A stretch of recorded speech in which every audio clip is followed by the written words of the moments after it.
昨天晚上11点半的时候，突然开始下雪了。一般下雪，猫猫就会躲起来。接着开始。坏了吗？刚接的。哇！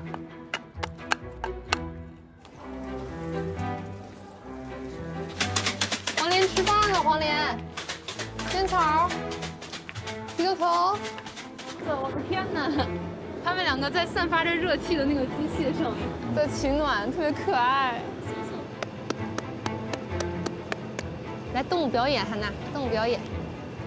我感觉你要动物表演就要打我了。你看它好呆滞啊，它又在舔嘴儿，一年四季都那么胖。看明白啦，过来过来过来，卡卡过来。哎呦，宝宝你好可爱啊，我的卡卡。哎呦呦呦呦呦哎呀！就是猫条打孔机，就是会把猫条打成这个熊样，就是上面全都是洞，然后猫条全都挤出来，它自己还吃不到。